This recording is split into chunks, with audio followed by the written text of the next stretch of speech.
Hello, everyone. My name is Amanda, and welcome to Horror Historian. Tonight, we will be discussing the 2016 supernatural horror film, The Autopsy of Jane Doe. To be entirely honest, I have not been around for a while, and I thought this would be a good return because I do love this movie so much. It was a mixture of the strikes and also just some personal stuff going on. Um, but I'm back, so hi. I've got plenty of movies to review for you guys. It just might not be every week. We'll feel it out. We'll see how it goes. But I'm back. I can firmly say that. The Autopsy of Jane Doe was released in 2016. The director is Andre Overdahl. He is a quiet icon of the genre. He directed movies like The Last Voyage of the Demeter, Scary Stories to Tell in the Dark, and a favorite of mine, Troll Hunter. The writers are Ian Goldberg and Richard Nine. The stars are Emil Hirsch and Brian Cox. Hirsch is perhaps most known for portraying Chris McCandless from Into the Wild. Cox is most known for honestly so much. He's in Succession. He played the original Dr. Hannibal Lecter in Mindhunter. He's also in Super Troopers, Red Eye, and Red. That man is booked and busy. I also want to give a special shout out to the actress that plays Jane Doe. Olwen Kelly does a great job this entire movie. There's a physical part of the role that is impressive. Towards the end of the movie, you kind of feel like Jane might be satisfied. Trigger warnings for in depth conversations about torture in the human body. The woman is naked in the actual movie. I will obviously not be showing you any of this. I'm not monetized, but this video will never be seen by the light of day. And you see what an autopsy would look like. It is implied that she was sexually abused. There's some teeth stuff, some needle stuff, peeling skin. It can get pretty gross. There's also um, brief discussions of suicide. The movie opens in a brutal crime scene. There are bodies scattered absolutely everywhere, and they're each murdered in a different way. It is not entirely clear what happened. The assumption that the police have is that it was a break in that went horribly wrong for everyone. The big mystery is the woman that was found in the basement of the house. She doesn't entirely fit in with the rest of what happened. I had assumed that she was being buried and maybe that was the catalyst for what a lot what happened upstairs. To the police, it just doesn't make any sense. She is naked and buried in the dirt. Who is she? Why is she in the dirt? How did she die? For now, she's a Jane Doe that the police would like the identity of. Jane Doe doesn't look very old, and it doesn't seem as though she's been in the dirt all that long. She very much looks like a fresh corpse. Keep that in mind. Our main characters, other than Jane Doe, are a father and son duo that work at the town's medical examiner and funeral home. Tommy is the father, and he has recently lost his wife to suicide. He has been at this for a long time, and he's very good at his job. But from what we see of his work during the night, he has a habit of dehumanizing and compartmentalizing the people that they are working on. I can understand to an extent why he would do that. It has to be hard to see that kind of stuff every single day. It's clearly a coping mechanism for him for all the death that surrounds him. Austin is trying to figure out what he's going to do with the rest of his life. He is dealing with the recent loss of his mother and a lot of concern about his father. His girlfriend Emma wants to move away to a nearby city. She seems to be under the impression that he doesn't actually like his job. Um, but he does seem to care. He just seems uncertain about his future. He has a hard time looking past his own personal biases when looking at the bodies. But he's not bad at his job, he's just obviously a lot newer to it than Tommy. For example, we meet them doing an autopsy on a man that has clearly been severely burned. Austin immediately assumes that his cause of death is smoke inhalation, which is the leading cause of deaths and fires. But Tommy reveals that there's no sign of smoke in the lungs, so he must have died before the fire had even started. We get a feeling for their personalities when Emma wants to see a dead body. Austin is hesitant to show her the reality of death and says that his father wouldn't allow something like that. Except he will, because he does. We learn two things that are going to be very important for later on. One, although his head is covered, the body that is being shown to her is a man that had committed suicide through shooting himself in the head. We do see his face later, and it has some very good special effects.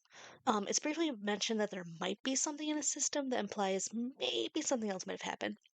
Two, all of the corpses in the morgue have a bell tied to their big toe. This comes from a time where sometimes people were thought to be they would be brought to the morgue and they were not entirely dead. It's one of many steps to make sure that somebody doesn't get buried alive. This is obviously less of a concern in the modern time, but it is something that Tommy has continued to do. Emma eventually gets enough information, and Austin gets ready to leave for their date. That is when the sheriff brings in Jane Doe. He very easily could have left, but he was intrigued by the body and the demand by the sheriff to have this figured out by the morning.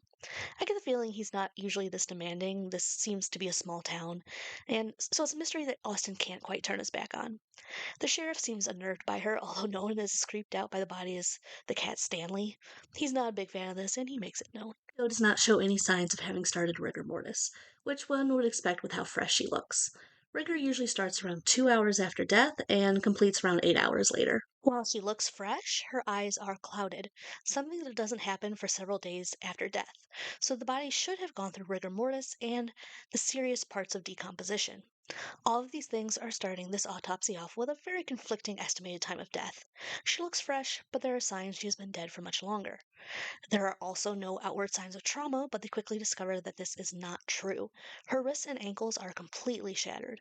It's not clear at this point if this happened before death or after death, if it happened fast enough before her death that there wouldn't be bruising, or before her death that she wouldn't have bruising. They also find abrasions inside of her vagina. I won't get into the implications of that, and they don't either. Tommy is leaning towards this being a sex trafficking situation. This is something that he pieces together after also discovering her tongue has been cut out. He'd seen something like this previously, so I do get where he's coming from. The next step is to begin the Y incision. As they start to cut into her, she begins to bleed heavily. She's dead, though. At least they think. But the radio that they are listening to scratches out, and they're suddenly hearing in surround sound someone screaming. And from this moment on, you're going to be on the edge for the rest of this movie. And this is where I say, if you have not seen this movie, go watch this movie. Okay. Her internal organs are a mess, to the point where they both agree that there should be a lot of external trauma. It's briefly mentioned by Tommy, but he makes a comment that it looks as though she frequently wore a corset. This is an early indication that this whole thing is about to get really weird. Jane's lungs are blackened and burned to the point where there would have had to have been external injuries. Each one of her organs has scarring on it, as though she'd been repeatedly stabbed. Once again, her skin is completely flawless. That is when Tommy hears something in the vents. It's usually Stanley, but when Tommy takes a look in the vents, Stanley has clearly been attacked by something, to the point that he is clearly suffering. Stanley had been Tommy's wife's cat. It's one of the few things that he still has to remind himself of her, and it's hard for him to put poor cat out of its misery. But there's nothing that he can do to keep Stanley alive.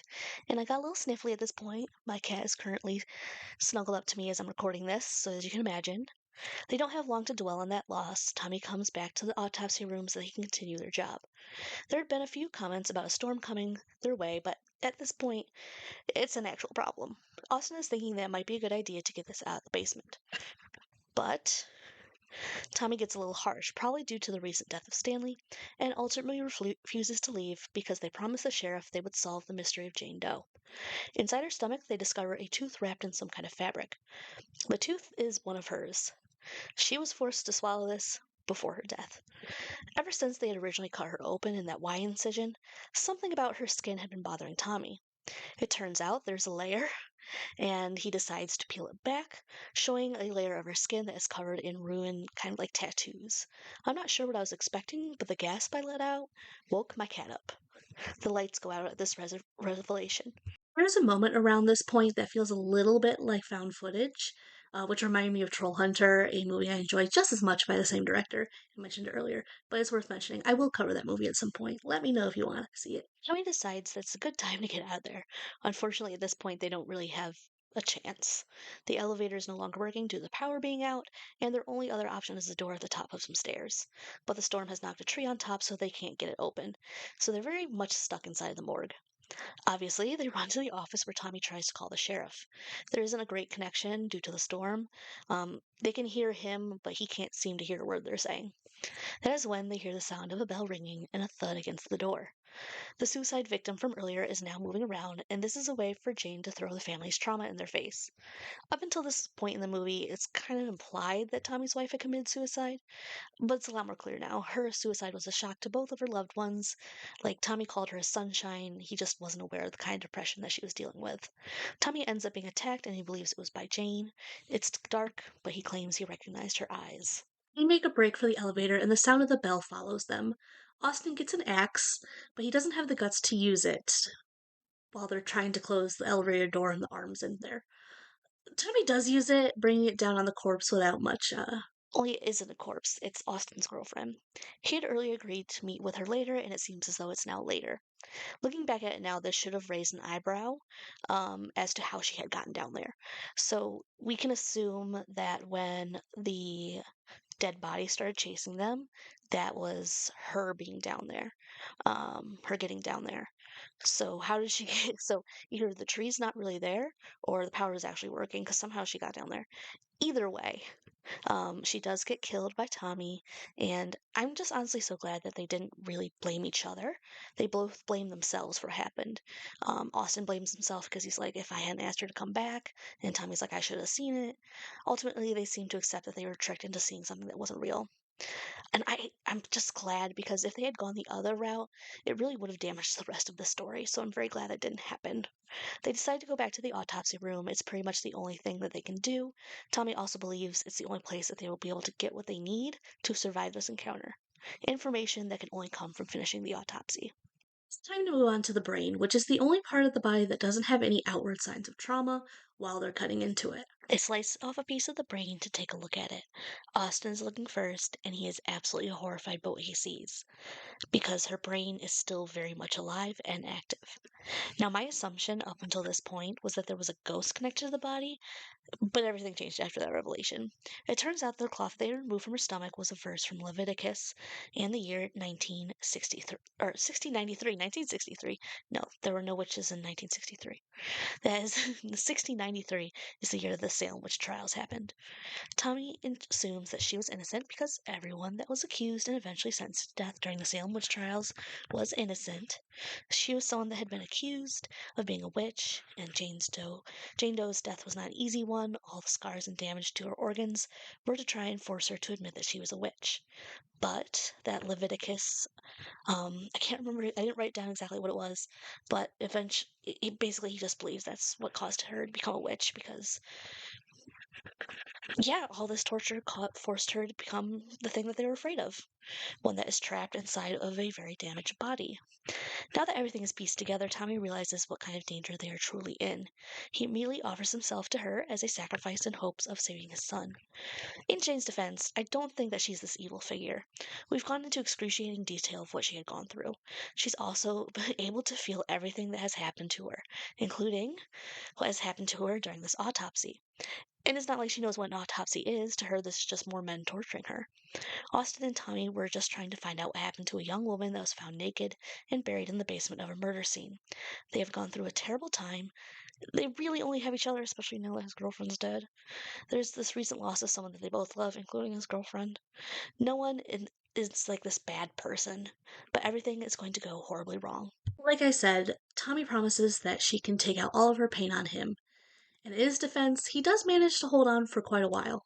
His wrists break. He's being stabbed. The man is just not having a good time. And it was around this point that I thought Jane was starting to look a little satisfied.